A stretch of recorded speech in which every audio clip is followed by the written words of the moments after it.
स्वागत है आपका एबीपी गंगा में। मैं हूं आपके साथ प्राची पारशर। शुरुआत करेंगे बड़ी खबर के साथ। यूपी में 24 घंटे में 12,547 नए केस मिले हैं। 24 घंटे में 28,404 मरीज डिस्चार्ज हो गए हैं। एक दिन में 281 कोरोना मरीजों की मौत हुई है। यूपी में अब तक 17,238 मरीजों की मौत।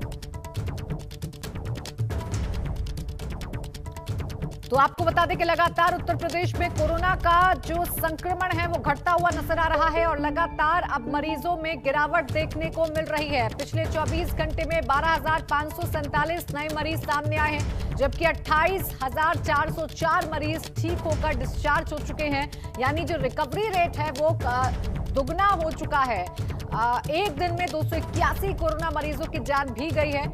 ये अहम खबर मिल रही है। पिछले 24 घंटे में 28,000 से ज्यादा मरीज डिस्चार्ज हुए हैं, जबकि 12,000 से ज्यादा मामले सामने आए हैं। लगातार उत्तर प्रदेश में जो संक्रमण है वो घटता हुआ नजर आ रहा है। लगातार जो मरीजों की संख्या है वो घटती हुई नजर आ रही है और अब ठीक हुए पेशेंट्स की संख्या उत्तर प्रदेश में ज्यादा हो गई है। एक दिन में 281 कोरोना मरीजों की जान गई है, ये जानकारी मिल रही है। और यूपी में अब तक 17,238 मरीजों की मौत हुई है। यानी कुल इतने लोगों ने अभी तक कोरोना से जंग हारी है जिनकी मौत कोरोना की वजह से हुई है। तो यूपी में लगातार कोरोना के मामलों में गिरावट।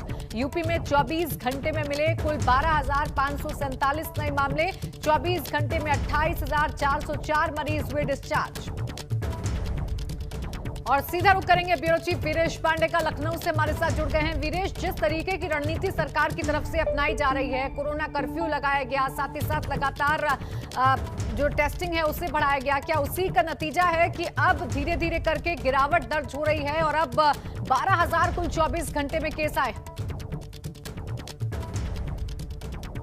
देखिए प्राची, अगर हकीकत को बयां करूं और सच्चाई को बयां करूं तो सच ये है कि जब कोरोना अपने चरम पर था तो निश्चित रूप से सरकार की तैयारी उस कदर नहीं थी और ये अचानक उसे ऐसा लगा। पंचायत चुनाव था, तमाम तरह की बेफिक्री थी, पश्चिम बंगाल में भी लोगों का इन्वॉल्वमेंट था, सरकार के मुखिया का भी इन्वॉल्वमेंट था, सब कुछ इन्वॉल्वमेंट था। लेकिन सबसे बड़ी बात यह है कि जब कोरोना चरम पर था तो सरकार के कुछ आला अधिकारी और खुद मुख्यमंत्री योगी आदित्यनाथ दिन रात कोरोना पॉजिटिव होने के बावजूद भी, संक्रमित होने के बावजूद भी और संक्रमण से निजात पाने के बाद उसी दिन से लगातार कोशिश उन्होंने शुरू कर दी और सतह पर काम करना शुरू कर दिया, निरीक्षण करना शुरू कर दिया। और जब सरकार का मुखिया घायल होकर अपने आवास में था तो उसका खामियाजा प्रदेश को उठाना पड़ा और बहुत सारे ऐसे अधिकारी कोरोना पॉजिटिव हो गए जो काम में लगे हुए थे, बड़ी मेन स्ट्रीम में थे।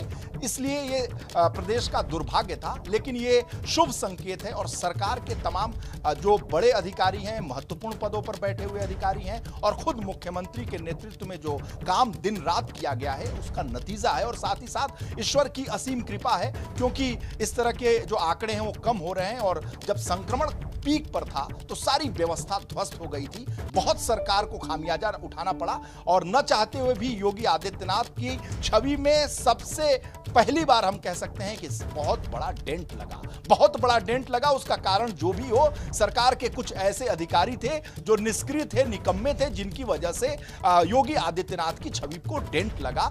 कोरोना संक्रमित हो गए थे जिसकी वजह से वो बहुत खुलकर काम नहीं कर पा रहे थे, जैसा कि वो कोरोना के फर्स्ट वेव में काम कर पाए थे, सड़क पर निकले थे। लेकिन जब से वो निरीक्षण का काम शुरू किए हैं, जब से निगेटिव हुए और वो लगातार दौरे कर रहे हैं अन्य जिलों में, तो इसका ये आभास सरकार के जो दूसरे अधिकारी हैं उनके ऊपर भी है और साथ ही साथ जिलों के जो अधिकारी हैं उनके ऊपर भी है कि कभी भी मुख्यमंत्री का दौरा लग सकता है, निरीक्षण हो सकता है और अगर मुख्यमंत्री के दौरे में, निरीक्षण में कोई कमियां दिखती हैं तो साथ ही निपटा दिए जाएंगे, ऐसा भी भय उन अधिकारियों के ऊपर था। तो बहुत सारे ऐसे कारण हैं जो आज शुभ संकेत देखने को मिल रहा है। एक नई दशा में और दिशा में प्रदेश जा रहा है, कोरोना संक्रमण कम हो रहा है, तो ये एक अच्छी बात है और सरकार के लिए भी एक राहत भरी खबर है, क्योंकि ऑक्सीजन का मामला हो, सिलेंडर का मामला हो, बेड का मामला हो, आईसीयू का मामला हो, उसमें सारी जो आपाधापी थी, जो दिक्कतें थी, वो समाप्त हो रही है, वो समाप्त हो रही है। और अब कुल 12,000 मामले बीते 24 घंटे में सामने आए हैं। कहीं ना कहीं राहत की बात प्रदेश के लिहाज से है।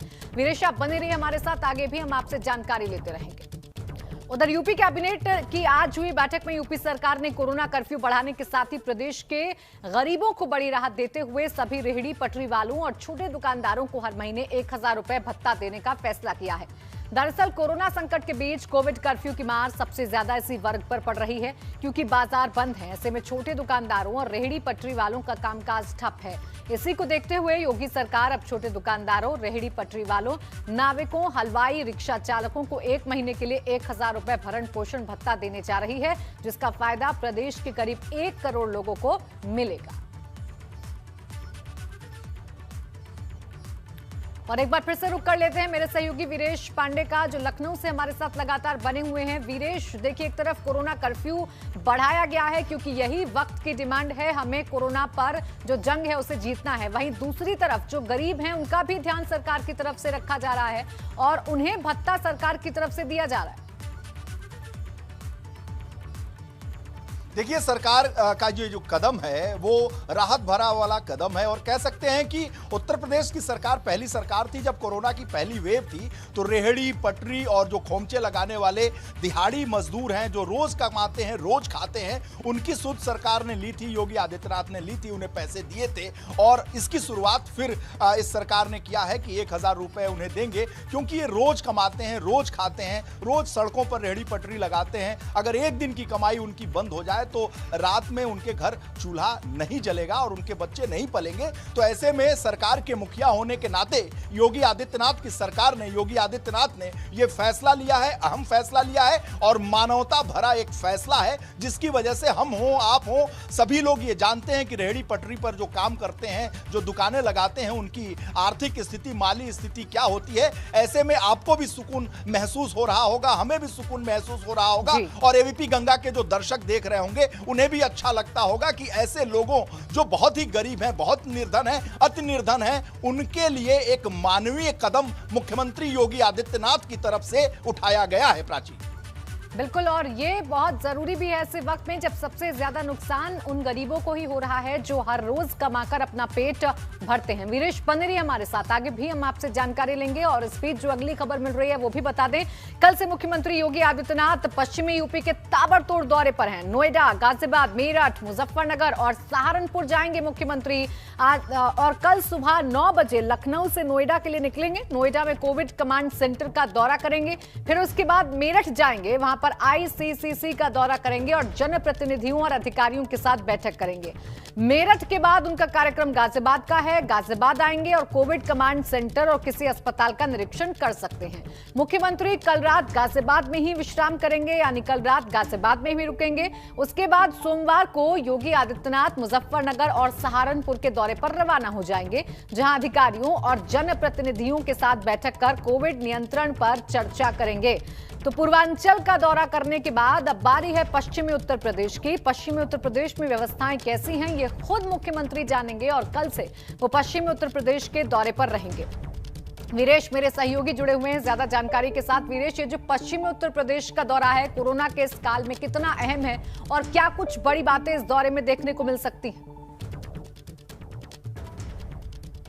देखिए, एक एग्जाम्पल दूंगा, उदाहरण दूंगा कि पिछला जो कोरोना का लहर था उसमें गौतम बुद्ध नगर की स्थिति, जो नोएडा है, उसकी स्थिति बहुत ही खराब हो गई थी और वहां के एक जिलाधिकारी थे, उनके खिलाफ वहां के जनप्रतिनिधि थी, जनता थे, सभी लोग थे, वो किसी की सुनते नहीं थे। मुख्यमंत्री का नोएडा दौरा हुआ और हाथ से निकल रहा था जिला। जब मुख्यमंत्री का दौरा हुआ तो उस डिस्ट्रिक्ट मजिस्ट्रेट को हटा दिया गया और भरी मीटिंग में मुख्यमंत्री ने उन्हें भरा बुरा कहा था। उसका वीडियो, उसका ऑडियो रिलीज हुआ था, सब लोगों ने देखा था। मुख्यमंत्री ने कहा था कि तुम्हें ठीक कर दूंगा। उसके बाद उन्होंने एक नए डिस्ट्रिक्ट मजिस्ट्रेट को वहां बनाया और वो अभी भी बने हुए हैं पश्चिमी उत्तर प्रदेश में। मुख्यमंत्री का यह दौरा इसलिए अहम है कि जो जनसंख्या का घनत्व है और साथ ही साथ जिस तरीके से वहां व्यवस्था सुनने को मुख्यमंत्री के पास आई, मुख्यमंत्री कार्यालय के पास ये आई कि बहुत सारे ऐसे अधिकारी हैं जिनकी नकेल कसना बहुत जरूरी है। मुख्यमंत्री लगातार दौरा कर रहे हैं और पश्चिमी उत्तर प्रदेश के जो बड़े शहर हैं वहां उनका रहना, वहां जाना, करना, अधिकारियों के साथ निरीक्षण करना, यह निश्चित रूप से कोरोना संक्रमण से निपटने के लिए सरकार की जो बड़ी कवायद है उसी का ये एक बढ़ता हुआ कदम है। और मुख्यमंत्री निश्चित रूप से ये चाहते हैं कि कोरोना का समूल नाश इस प्रदेश से हो सके और उसके लिए कोशिशें लगातार उनकी जारी है, क्योंकि वो ये जानते हैं कि जब मुख्यमंत्री का दौरा होता है और वो मीटिंग होती है तो वहां दूध का दूध पानी का पानी होता है और अधिकारी जो आंकड़े बताते हैं, और जब मुख्यमंत्री के पास वो आंकड़े आते हैं और वहां के जनप्रतिनिधियों के द्वारा जो बताई हुई बातें होती हैं वो अलग होती हैं, तो आंकड़ों में और जो सच्चाई है उन दोनों के बीच में जो फासले रहते हैं उस फासलों को कम करने के लिए मुख्यमंत्री का ये दौरा है। क्योंकि जब वो जाएंगे, जमीन पर जाएंगे, हमेशा हम लोग ये कहते रहते हैं कि सभी को जमीन पर उतरने की जरूरत है। जब जमीनी हकीकत का आभास मुख्यमंत्री को होगा तो ये सच्चाई वो जानेंगे कि किस रूप में वहां काम हो रहा है, प्रशासन काम कर रहा है। क्योंकि यहां से केवल निर्देश जारी करने से प्रशासनिक अधिकारी इतने, उनकी खाल इतनी मोटी हो गई है कि वो काम नहीं करते हैं। ऐसे में मुख्यमंत्री का यह दौरा उत्तर प्रदेश और खासकर पश्चिमी उत्तर प्रदेश में कोरोना संक्रमण से निपटने के लिए काफी अहम है और ये एक अच्छा कदम है। मुख्यमंत्री को दौरा करना चाहिए और ये सभी लोग अनुमान कर रहे थे जब वो कोरोना पॉजिटिव थे, संक्रमित थे, तो सभी लोग इस बात को कहते थे कि अगर मुख्यमंत्री कोरोना पॉजिटिव नहीं होते तो इन अधिकारियों पे वो चाबुक चलाते। बिल्कुल, और जैसे ही कोरोना संक्रमण से बाहर निकले मुख्यमंत्री, वैसे ही उनके जो ताबड़तोड़ दौरे हैं, ताबड़तोड़ जो उनका एक्शन है वो वीरेश हमें देखने को मिला और जिसका असर उत्तर प्रदेश में होता हुआ नजर भी आ रहा है। शुक्रिया आपका वीरेश तमाम जानकारी के लिए। वहीं आरएसएस की तरफ से कोरोना को लेकर वर्चुअल कार्यक्रम का आयोजन हुआ। इस कार्यक्रम के आखिरी दिन संघ प्रमुख मोहन भागवत ने भी जीत का मंत्र दिया। उन्होंने कहा कि भारत को विश्व के सामने उदाहरण पेश करना है। मोहन भागवत ने माना कि मौजूदा स्थिति कठिन है और निराश करने वाली है, लेकिन मन को नकारात्मक नहीं होने देना है, क्योंकि पॉजिटिव सोच रखेंगे तभी कोविड पॉजिटिव होने से बचेंगे। अपने वाले के जाने का दुख और भविष्य में खड़े होने वाली समस्याओं की चिंता, ऐसी दुविधा में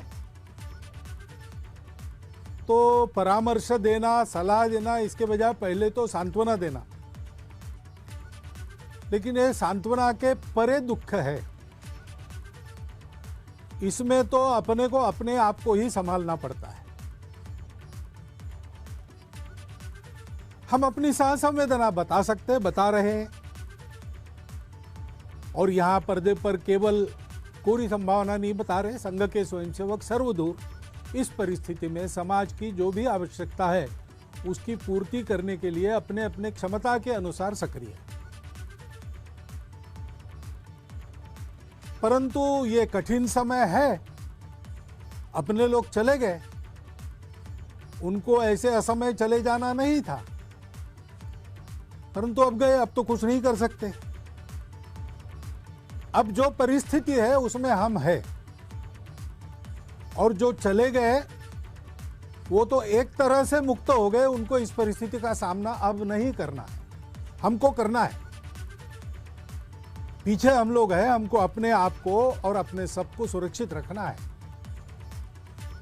और इसलिए हमको नेगेशनिज्म नहीं चाहिए। कुछ नहीं हुआ, सब कुछ ठीक है, ऐसा हम नहीं कह रहे। परिस्थिति कठिन है, दुखमय है, मनुष्य को व्याकुल करने वाली है, निराश करने वाली है, लेकिन ये परिस्थिति है, इसका स्वीकार करते हुए हम अपने मन को निगेटिव नहीं होने देंगे। हमको अपने मन को पॉजिटिव रखना है, शरीर को कोरोना निगेटिव रखना है और मन को पॉजिटिव रखना है। उस दृष्टि से इस श्रृंखला में मेरे पूर्व वक्ताओं ने बहुत सटीक, संपूर्ण ऐसी परामर्श की बात रखी है, स्पष्ट रखी है, सरल भाषा में रखी है, अनुभूति के आधार पर रखी है। मन की दृढ़ता की बात उन्होंने की है।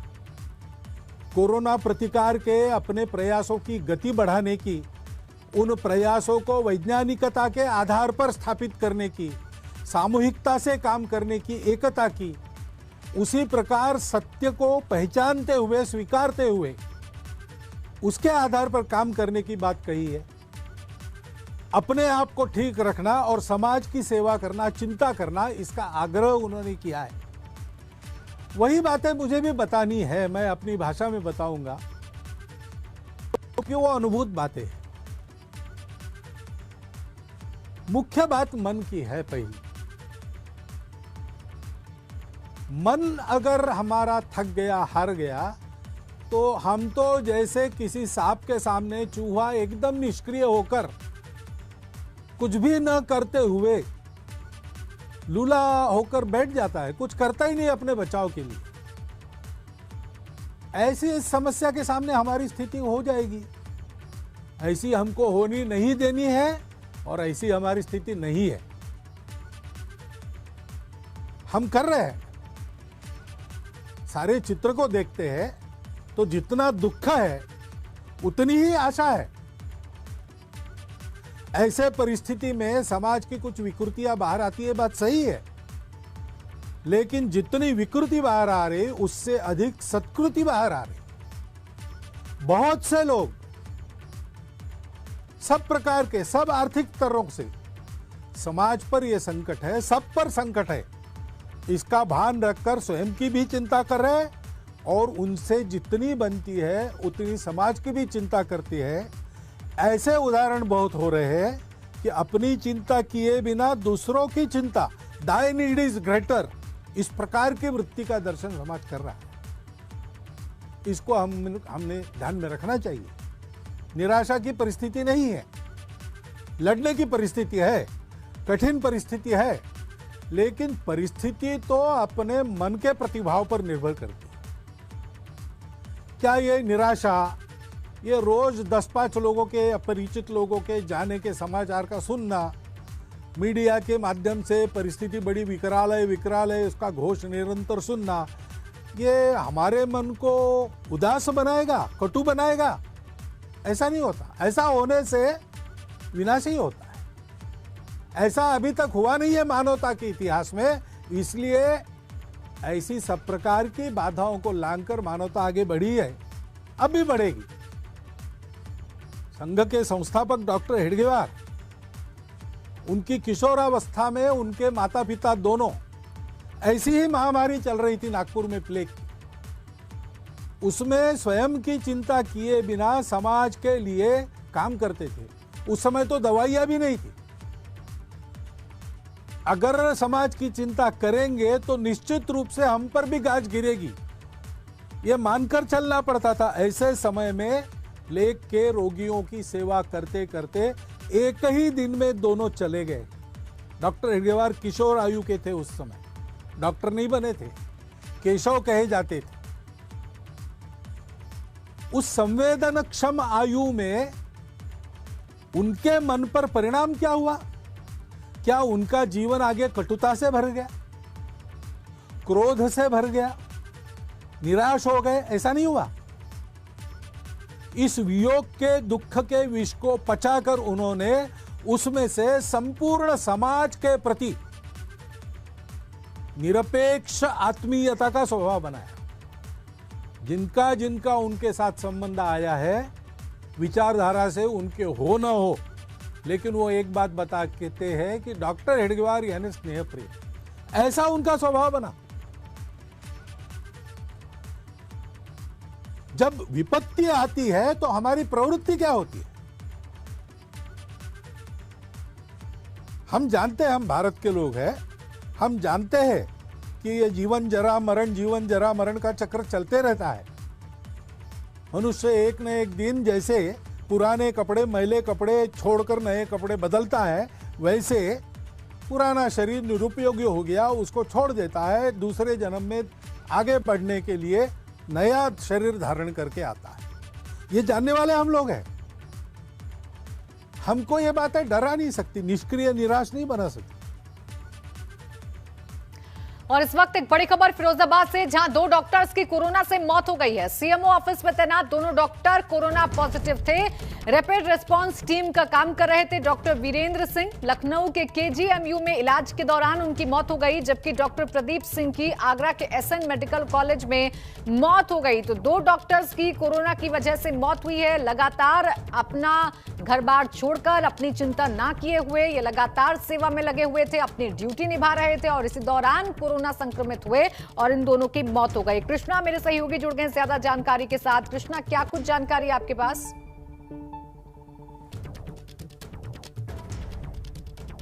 कृष्णा, आवाज मिल पा रही है आपको? जी कृष्णा, क्या कुछ जानकारी मिल पा रही है? 2 डॉक्टर्स की मौत, फिलहाल फिरोजाबाद में कैसे हैं हालात? जी, फिरोजाबाद के हालात की बात करें तो आज भी 3 मौत कोरोना से हुई हैं, जिसमें 2 डॉक्टर भी शामिल हैं और 59 पेशेंट कोविड के मिले हैं। और अभी भी पेशेंट बराबर फिरोजाबाद में मिल रहे हैं। डॉक्टर की बात करें, डॉक्टर वीरेंद्र 9 दिन पहले पॉजिटिव हुए थे। उनको लखनऊ केजीएम में भर्ती कराया गया था, जहां उपचार के दौरान उनकी आज मौत हुई है। ऐसे डॉक्टर प्रदीप कुमार थे जो 5 दिन फिरोजाबाद के आइसोलेशन में भर्ती रहे। उसके बाद उनकी हालत बिगड़ी तो उन्हें आगरा मेडिकल कॉलेज में भर्ती कराया गया, जहां उनकी मौत हो गई। जी शुक्रिया आपका तमाम जानकारी के लिए। तो 2 डॉक्टर्स की मौत के बाद हड़कंप मच गया है। 3 मौतें आज फिरोजाबाद में हुई हैं।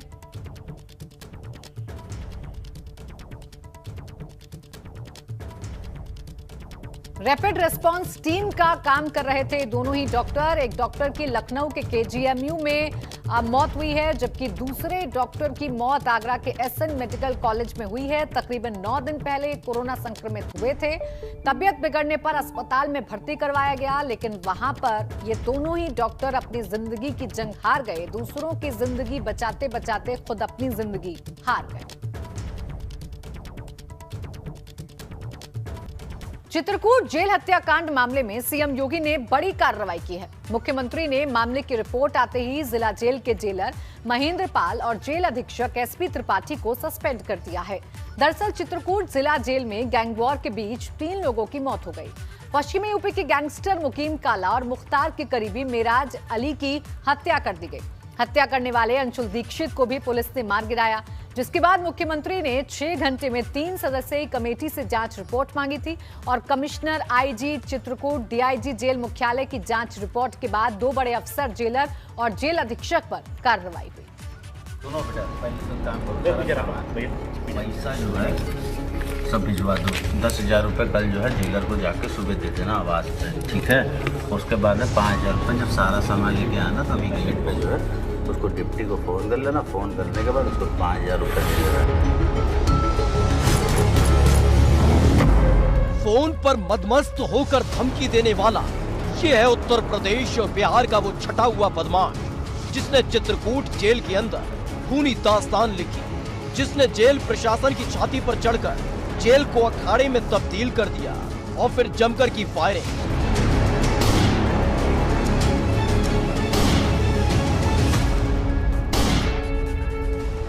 पूर्वांचल और बिहार में दहशत का पर्याय बन चुके अंशुल दीक्षित के हाथों तक चित्रकूट जेल के अंदर हथियार कैसे पहुंचे, कैसे वो अपने गैंग को जेल में खड़ा करता रहा, कैसे रच डाली उसने इस गैंग वॉर की पूरी कहानी, यह भी जांच के दायरे में सिमट गया है। लेकिन अंशुल दीक्षित का दबदबा और वर्चस्व कितना था, उसका अंदाजा 3 साल पहले सामने आए इस वीडियो के जरिए लगाया जा सकता है, जिसके बाद अंशुल दीक्षित को रायबरेली जेल से चित्रकूट की जेल में शिफ्ट किया गया था।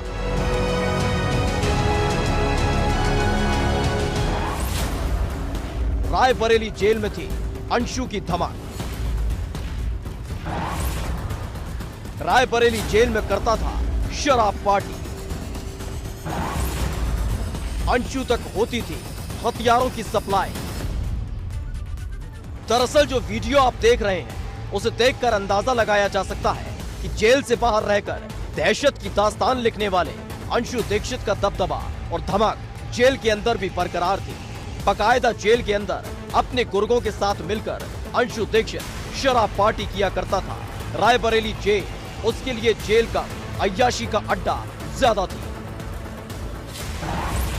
जेल से ही चलाता था अंशु अपना नेटवर्क। पुलिस कस्टडी से साल 2013 में अंशु दीक्षित फरार हो गया था। उसके बाद 2014 में अंशु दीक्षित को एसटीएफ ने धर दबोचा था, जिसके बाद साल 2018 में अंशु दीक्षित को रायबरेली जेल में ट्रांसफर किया गया था। लेकिन महज 2 महीने के भीतर ही अंशु दीक्षित ने रायबरेली जेल को अपनी अय्याशी का अड्डा बना लिया था। पुलिस और प्रशासन का खौफ उसके अंदर कितना था, इसका अंदाजा इसी बात से लगा सकते हैं कि न सिर्फ वो शराब पार्टी करता था, बल्कि हथियारों की खेप भी उस तक पहुंचती रही। इसके साथ ही अपनी धमक दिखाने के लिए अंशु दीक्षित ने एक वीडियो बनाकर वायरल भी किया था।